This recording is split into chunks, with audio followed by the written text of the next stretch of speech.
Dr. Valentina Morales bought a 650-acre plot of Belizean rainforest for $1 at a government surplus auction, where seasoned archaeologists and experienced treasure hunters stood silent, watching her bid on what should have been the discovery of a lifetime.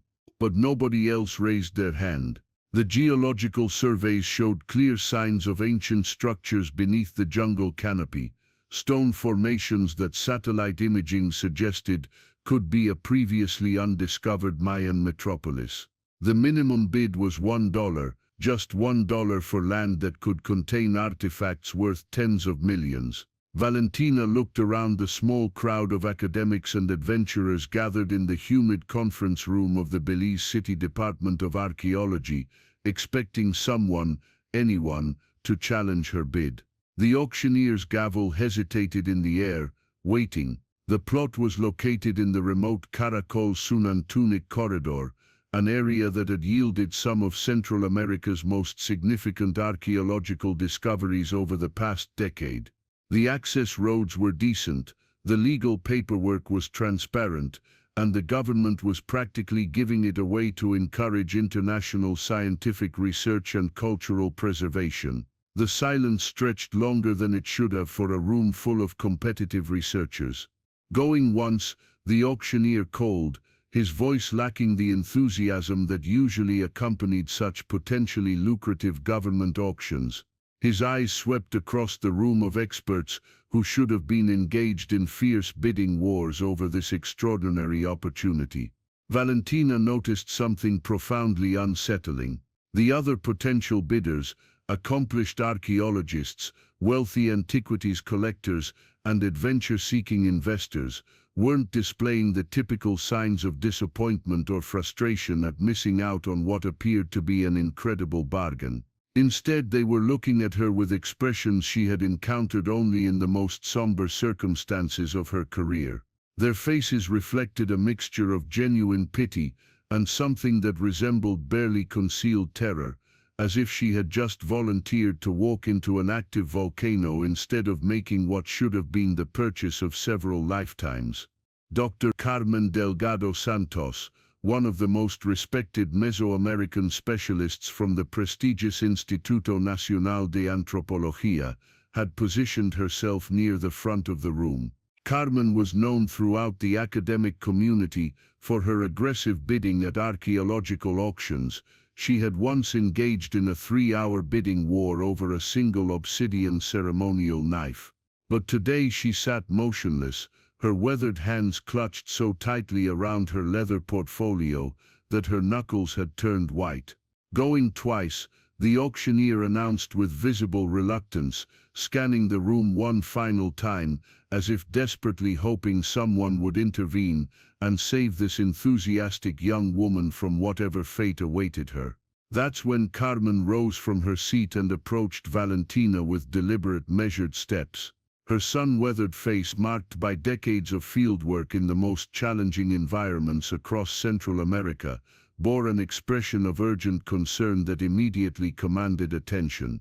"Dr. Morales," Carmen whispered, leaning close enough that her voice wouldn't carry to the other attendees.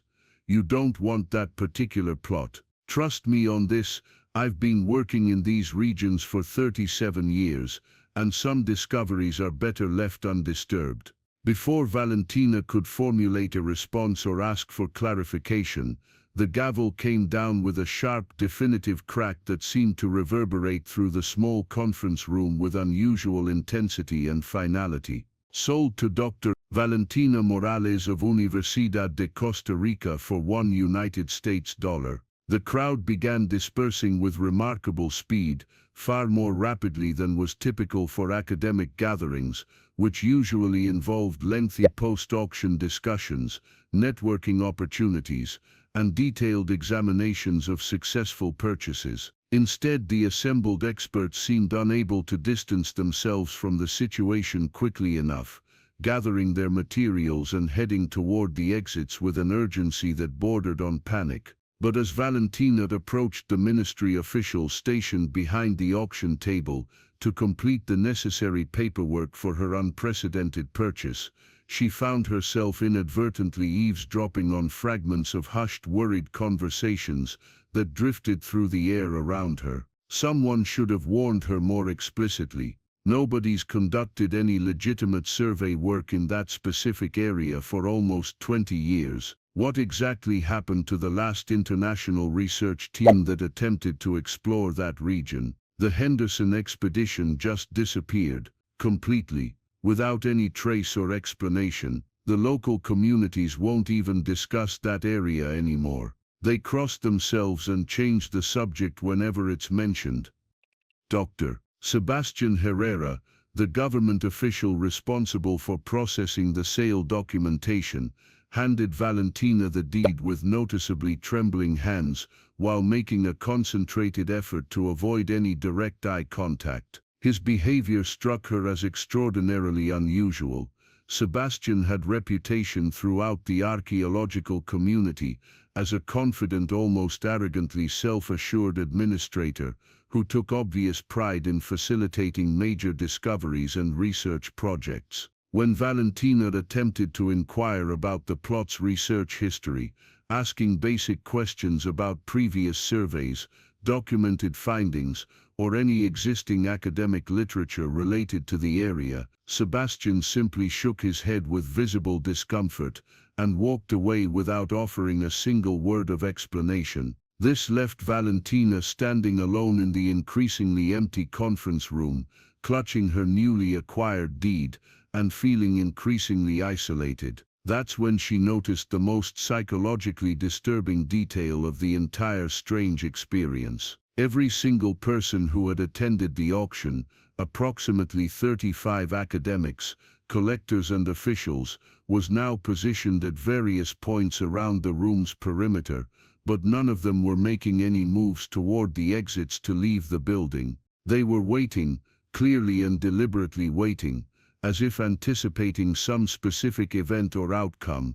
They were watching her with the kind of intense, expectant attention usually reserved for observing dangerous scientific experiments or witnessing historical moments of great significance. Their collective behavior suggested they expected something dramatic to happen, something that had apparently occurred before under similar circumstances. The chartered helicopter ride from Belize City to the remote research site felt significantly longer than the pilot had initially estimated during their pre-flight briefing. Every mile deeper into the dense Belizean rainforest seemed to carry with it the accumulated weight of those watching, expectant eyes from the auction room. Valentina found herself unable to shake the growing conviction that she had made a potentially catastrophic mistake, but the rational part of her mind kept returning to the same undeniable fact.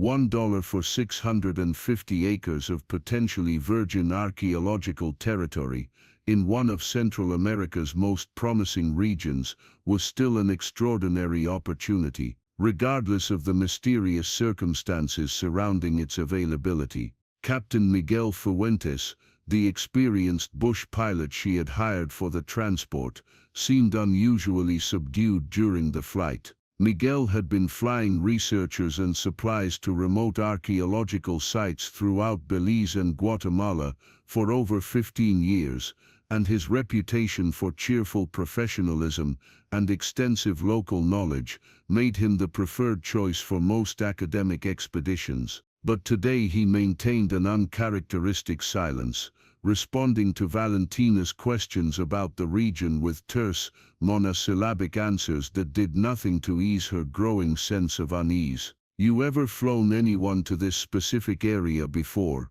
Valentina asked, studying the increasingly dense jungle canopy below them. "No," Miguel replied curtly, his hands gripping the helicopter's controls with more tension than the smooth flight conditions warranted. "Any particular reason the government made this land available for auction?" "Don't know. Have you heard anything from other pilots about this region? Any stories or warnings?" Miguel's jaw tightened visibly. "Some places, doctor, are better left alone. That's all I'm going to say about it." The plot was accessed through a rough landing pad that had been carved from the jungle canopy, surrounded by vegetation so impossibly thick and vibrant that it seemed to pulse with an almost supernatural life force. According to the precise GPS coordinates provided in the government documentation, the main structural anomalies detected by advanced satellite imaging were located approximately 3/4 of a mile through dense forest terrain, following what appeared to be the remnants of an ancient stone pathway system. As Miguel prepared to depart, leaving Valentina alone with her surveying equipment and camping supplies, he paused at the helicopter's door and fixed her with a serious, concerned expression. "I'll return in exactly 72 hours to collect you, as we agreed," he said. "But Doctora, I want you to promise me something. If you encounter anything at all, that makes you feel unsafe or uncomfortable, you use that satellite phone immediately to call for early extraction.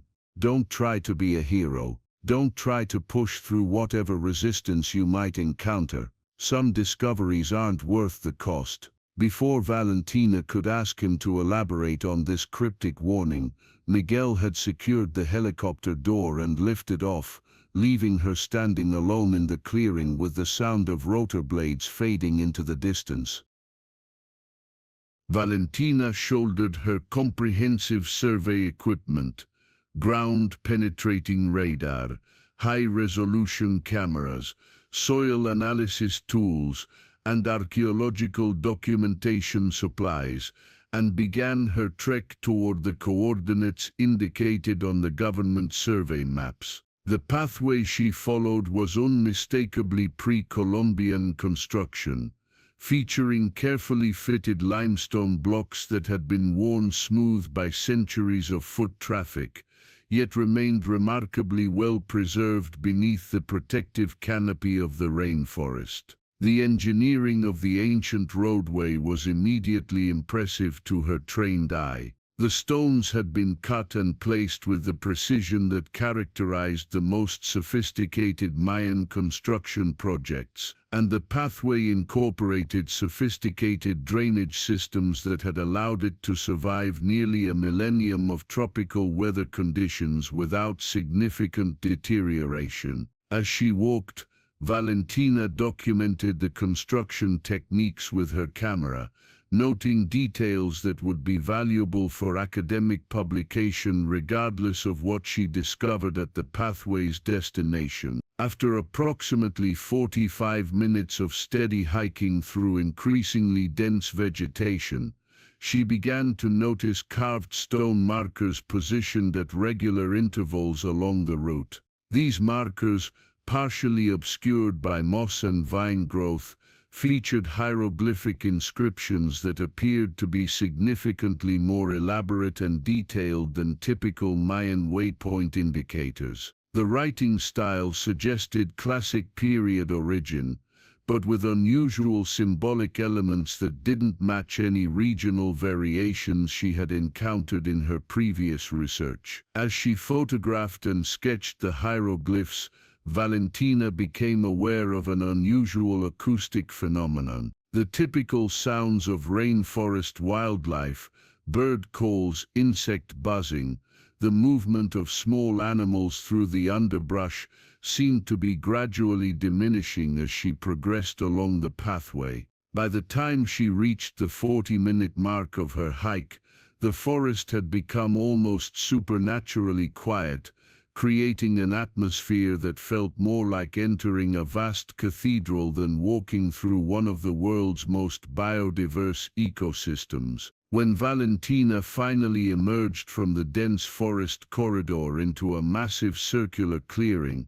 the sight that greeted her was so extraordinary that she literally dropped her equipment bag in shock. Rising from the forest floor in pristine condition were the unmistakable silhouettes of Mayan pyramids, temple complexes, and ceremonial platforms that appeared to be not just intact, but virtually untouched by the passage of time. This wasn't simply an archaeological site in the traditional sense. This was a complete urban center, a sophisticated city that had somehow survived 1,000 years of tropical climate, political upheaval, and natural disasters without suffering the deterioration that had affected every other major Mayan site she had ever studied. The limestone facades of the buildings retained their original carved decorations, intricate hieroglyphic narratives, and sculptural elements with a clarity and detail that belonged in museums rather than jungle clearings. The central pyramid, which dominated the ceremonial plaza, rose approximately 120 feet above the forest floor, and featured a temple structure at its apex that appeared to be completely intact, including what seemed to be original roof cone decorations and painted stucco elements. Surrounding this primary structure were dozens of smaller buildings, residential compounds, administrative structures, and specialized ceremonial buildings, arranged in the sophisticated urban planning patterns that characterized only the most important Mayan political and religious centers. But as Valentina began setting up her initial documentation equipment, preparing to conduct the systematic photographic and measurement surveys that would form the foundation of her research, she noticed details that transformed her excitement into profound confusion and growing concern. The jungle growth around the structures wasn't exhibiting the random, chaotic patterns typical of natural forest reclamation. Instead, certain areas had been deliberately maintained with obvious care and attention. Pathways between buildings had been kept clear of vegetation, stone surfaces showed signs of recent cleaning,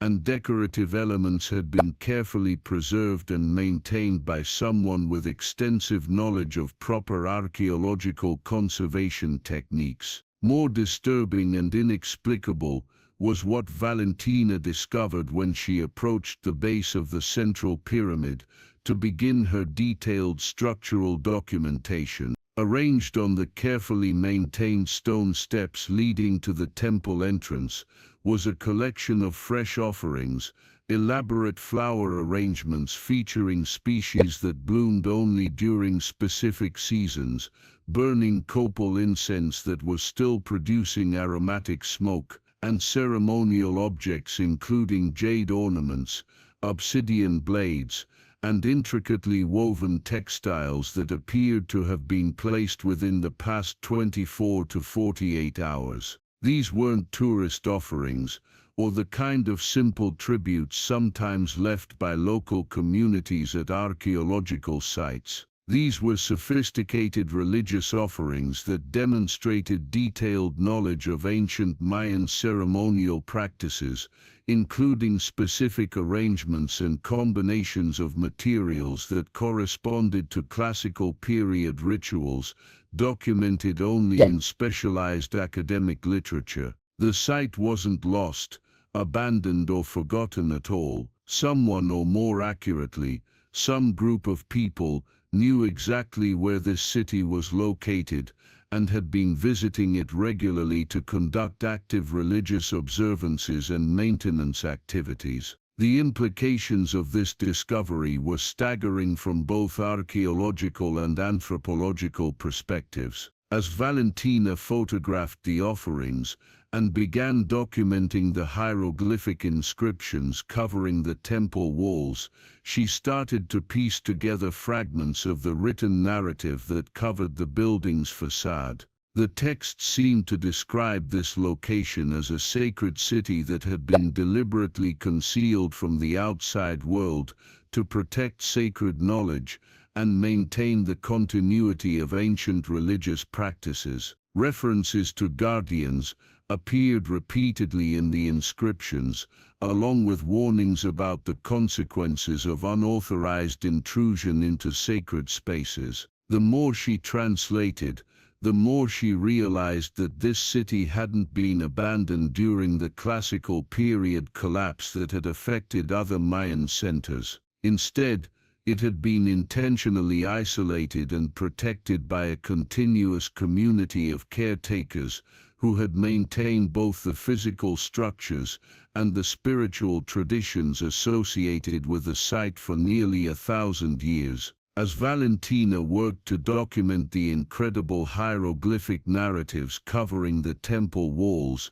photographing each panel systematically to ensure comprehensive academic documentation, a subtle movement in her peripheral vision caused her to freeze in place. Through the dense foliage at the eastern edge of the massive ceremonial clearing, she could distinguish human figures positioned among the trees, watching her activities with obvious intent and attention. These observers weren't making any attempt to conceal their presence.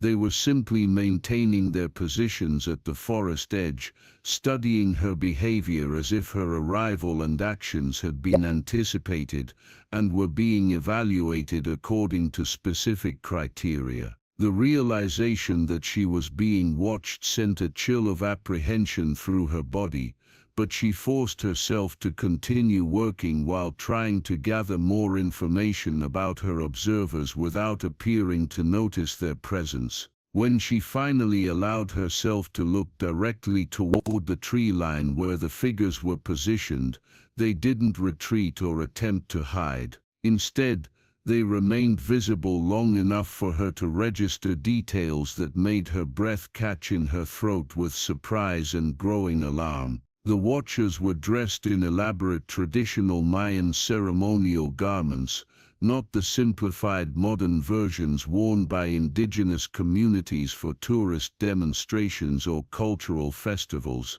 but authentically detailed costumes that appeared to be constructed using historical techniques and materials. Their clothing featured the kind of intricate weaving patterns, jade ornaments, feathered decorations, and symbolic elements that she had previously encountered only in museum collections, academic illustrations, and archaeological artwork. These weren't people playing dress-up or performing for tourists. These were individuals who possessed detailed knowledge of classical Mayan cultural practices and had access to materials and craftsmanship techniques that most experts believed had been lost for centuries. Valentina's satellite phone buzzed with an incoming call, the electronic sound seeming almost jarring and inappropriate in the ancient sacred atmosphere of the ceremonial plaza. The caller identification display showed Dr. Carmen Delgado Santos,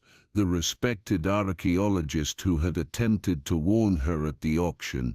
"Valentina, you need to leave that site immediately," Carmen's voice transmitted through the satellite connection with unmistakable urgency and barely controlled panic. "Pack your equipment right now and get out. Don't spend another minute in that location." "Carmen, this is absolutely incredible," Valentina replied, unable to completely suppress her excitement despite the growing strangeness of the situation. "It's a complete ceremonial complex, definitely classic period construction with preservation that's beyond anything I've ever encountered. The hieroglyphic texts alone could revolutionize our understanding of, I don't care what you think you've discovered there," Carmen interrupted with uncharacteristic harshness. "That land wasn't abandoned or forgotten. It was deliberately sealed off from outside access. There's a very specific reason why no legitimate research team has been permitted to survey that area for nearly 2 decades. And there's an equally specific reason why you were able to purchase it for $1. Before Valentina could formulate a response or demand a more detailed explanation, she became aware of new sounds echoing through the jungle surrounding the ceremonial plaza. These weren't the typical sounds of rainforest wildlife returning to the area. Instead, she could hear human voices engaged in what sounded like rhythmic chanting or ceremonial singing, conducted in what her trained ear recognized as ancient Mayan dialectical patterns, rather than any modern indigenous language variations she had encountered during her previous fieldwork. The chanting seemed to be originating from multiple directions simultaneously, creating an acoustic effect that suggested the clearing was being surrounded by a significant number of participants engaged in coordinated ceremonial activities. "They know you're there," Carmen whispered through the satellite connection, her voice carrying a level of fear that was completely unlike the confident, authoritative academic Valentina had known for years. "The Guardians are aware that someone has entered the sacred space without permission or proper preparation. You need to understand something crucial, Valentina. That city wasn't lost to history. It was hidden deliberately, intentionally concealed. And some secrets, some knowledge, some places were meant to remain buried and protected from the outside world." The ceremonial chanting grew progressively louder and more complex, indicating that additional participants were joining the vocal ceremony. Valentina realized with growing apprehension that she was no longer alone in what she had initially assumed was a forgotten archaeological ruin. Instead, she had unknowingly trespassed into a sacred space that had never been abandoned at all, and the people who had been protecting and maintaining it for nearly a millennium were now gathering to confront her presence and evaluate her intentions. The sound of footsteps on stone pathways began to echo from multiple directions as the invisible chanters started moving closer to the central ceremonial plaza, where Valentina stood with her equipment, surrounded by evidence of a living, continuous religious tradition that had survived in secret for 1,000 years. As the ceremonial chanting reached its crescendo, figures began stepping out from the jungle's edge into the sacred plaza. Dr. Valentina Morales watched in stunned silence as 23 individuals emerged from the forest, their movements coordinated and purposeful. These weren't modern descendants playing at ancient customs. These were people who lived and breathed the traditions of their ancestors with an authenticity that defied everything she thought she knew about Mayan cultural continuity. The leader approached with measured steps, an elderly woman whose regal bearing and elaborate jade ornaments marked her as someone of extraordinary importance. Her ceremonial huipil was woven with patterns that Valentina recognized from classical period artwork, featuring symbolic elements that represented the highest levels of Mayan priesthood. Most remarkably, the woman's knowledge of ancient protocols was immediately evident in her formal approach and the ritual objects she carried. Dr. Morales, the woman, spoke in perfectly accented English, surprising Valentina with her modern linguistic capabilities. "I am Ixchel Nakamura, keeper of the sacred codex and guardian of Archaeology." She gestured toward the magnificent city surrounding them. "We have been expecting you." Valentina's mind reeled. "Expecting me? How could you possibly? The prophecies in our sacred texts predicted that in the year you called 2024, a woman scholar from the south would arrive seeking knowledge," Ixchel explained calmly. "The auction was arranged specifically to ensure the right person would find us at the proper time. Carmen Delgado Santos is my cousin. She has been watching your research for years, waiting for the signs to align." The revelation hit like a thunderbolt. The entire auction had been orchestrated. The strange behavior, the warnings, the impossibly low price, all of it had been carefully planned to bring her to this moment. Ixchel gestured for Valentina to follow her toward the central pyramid. As they walked, other guardians positioned themselves along the pathway, not as threats but as honored escorts, participating in a ceremony that had been prepared for years. Your archaeological training has taught you that Mayan civilization collapsed in the 9th century. Ixchel continued, as they climbed the ancient stone steps. This is only partially true. Many cities were abandoned, but the most sacred knowledge was consolidated here, in Caracol-Xunantunich, the city of the Sun Lord. We have maintained this sanctuary continuously for 1,147 years. At the temple entrance, Ixchel paused before massive carved doors that had been sealed with a combination of ancient techniques and modern preservation methods. Inside these walls lies the complete accumulated knowledge of our ancestors, astronomical calculations that extend 60,000 years into the future, medical texts containing treatments for diseases your modern medicine is only beginning to understand, and engineering techniques that could revolutionize architecture. She produced an elaborately carved jade key, but most importantly, we have preserved the spiritual wisdom that connects human consciousness to the natural world in ways that your modern civilization has forgotten. This knowledge was hidden not because it was dangerous, but because humanity wasn't ready for it. As the temple doors opened, Valentina gasped. The interior was a vast library containing hundreds of bark paper codices, stone tablets, and artifacts arranged in systematic order. The walls were covered with astronomical charts, mathematical formulas, and hieroglyphic texts that represented the most comprehensive collection of Mayan knowledge ever assembled. Dr. Morales, Ixchel said as they entered the sacred archive, "You were chosen not by accident,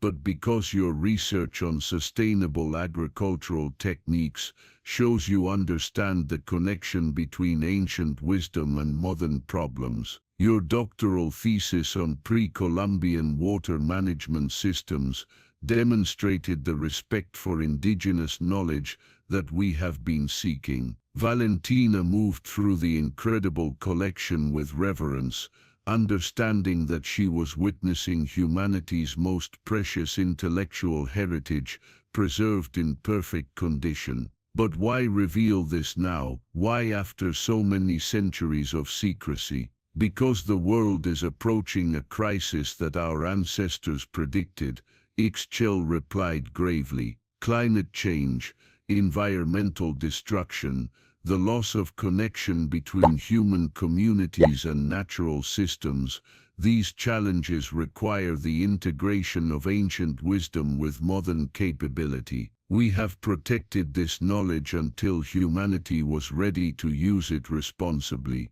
She led Valentina to a specific wall covered with intricate calculations. These astronomical charts predict solar and climate patterns with precision that surpasses your current scientific models. Our agricultural techniques can produce food sustainably in ways that could feed the entire world without environmental damage. Our medical knowledge includes treatments for conditions that your modern medicine considers incurable. But Ixchel continued, her expression becoming serious, this knowledge comes with sacred responsibilities. You must choose, Dr. Morales. You can return to your university and publish papers about discovering another archaeological site, bringing fame and funding but ultimately contributing to the academic exploitation that has characterized so much archaeological work in indigenous territories. She paused, studying Valentina's face carefully. Or you can become a guardian yourself, working with us to slowly, carefully introduce this knowledge to the world in ways that honor its sacred origins and ensure it's used for healing rather than exploitation. Valentina felt the weight of the decision settling on her shoulders. This wasn't just about career advancement or academic recognition anymore. This was about choosing between personal glory and serving something infinitely larger than herself. If I choose to become a guardian, what would that mean? You would spend the next 5 years learning our traditions, understanding the spiritual context of the knowledge, and helping us develop plans for sharing specific innovations with the global community. You would publish selected findings through established academic channels, but always in partnership with our community, and always with our guidance on how the information should be presented. Valentina looked around the incredible archive, then back at Ixchel's wise, patient face. In her heart she knew there was really no choice at all. How could she walk away from the opportunity to help bridge ancient wisdom with modern need? I accept, she said quietly. I want to become a guardian. Ixchel smiled, the expression transforming her entire face with warmth and approval. Then your real education begins now. But first, you must understand the truth about that $1 purchase. You didn't buy this land, Dr. Morales. The land chose you. Over the following months, Valentina worked alongside the guardians, learning not just the intellectual content of the preserved knowledge, but the spiritual and ethical frameworks that made its responsible use possible. She discovered that the community included individuals with advanced degrees from universities around the world, scientists, doctors, engineers, and scholars, who had all made the same choice she had made. 2 years later, Dr. Valentina Morales published the first in a series of groundbreaking papers on sustainable agriculture techniques derived from newly discovered classic period Mayan texts. The innovations revolutionized farming practices across Central America, increasing food production while actually improving soil health and biodiversity. Her water management research, based on recently translated hieroglyphic engineering texts, provided solutions for drought-stricken communities from California to Australia. Medical journals published her findings on traditional plant-based treatments that proved remarkably effective against antibiotic-resistant infections. But Valentina never revealed the full scope of what she had discovered in Archaeology. She had learned that some knowledge must be introduced gradually, carefully, with respect for both its sacred origins and its powerful implications for human civilization. The city remains hidden in the Belizean rainforest, protected by its guardians, and accessible only to those who demonstrate the wisdom and humility necessary to use ancient knowledge responsibly. The $1 auction that started Valentina's journey had been the least expensive investment in human wisdom ever made. And sometimes, late at night in her new role as both university professor and secret guardian, Valentina would smile at the irony. She had thought she was buying land for archaeological research. Instead, she had purchased a new understanding of her own purpose and a responsibility to help heal the world, using wisdom that had been waiting patiently for exactly the right moment to emerge from its 1,000-year hiding place. The ancient Mayan prophecies had been correct. The knowledge had remained hidden until humanity was ready to receive it. And Dr. Valentina Morales had been chosen as one of the bridge builders who would help ancient wisdom illuminate the path toward a more sustainable and harmonious future. The end. Thank you for joining us on this incredible journey of discovery and transformation. If this story of ancient wisdom, hidden knowledge, and the power of choosing service over self-interest inspired you, please give it a thumbs up and subscribe for more amazing tales that reveal the extraordinary secrets hidden in our world. Have you ever discovered something that completely changed your life's direction? Share your story in the comments below. We'd love to hear about your own moments of transformation and discovery.